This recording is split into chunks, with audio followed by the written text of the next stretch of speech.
আজ আমি একটু অন্যরকমভাবে বাটা মাছের ঝোল বানালাম। কিনা খেতে কিন্তু গরম ভাতের সাথে দারুণ লাগে। দেখো সকাল সকাল চলে এসছে বাড়িতে বাটা মাছ।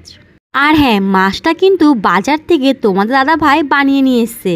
যেহেতু মাছ বানাতে আমার কিন্তু ভালো লাগে না, তবে হ্যাঁ রান্না করতে কিন্তু আমি ভীষণ ভালোবাসি। তোমরা তো দেখতেই পেলে মাছটা ভালো করে আমি ধুয়ে লবণ হলুদ আর সর্ষের তেল দিয়ে ভালো করে মাখিয়ে নিলাম। সে যতই তেল দিয়ে মাখাও না কেন মাছ তো কিন্তু ফুটবেই। তবে হ্যাঁ, তেল দিয়ে মাছ ভাজলে আমার একটু কম ফুটে। আর দেখো এদিকে কিন্তু আমি মশলা টমেটো পেঁয়াজ আলু সব কিন্তু ভালো করে কেটে রেডি করে রেখে দিয়েছি।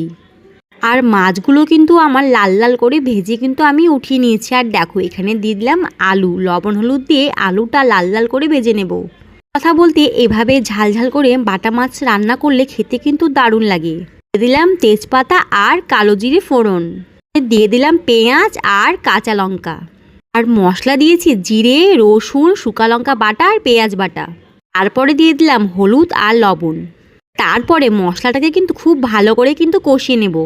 কিন্তু অত ভালো রান্না করতে পারি না, তবে হ্যাঁ চেষ্টা করি যেন খুব ভালো করে রান্না করতে পারি।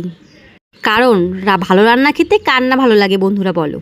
তারপর দিয়ে দিলাম টমেটোর সাথে মশলা ভালো করে কষে এলে দিয়ে দিলাম আলু ভাজাগুলো।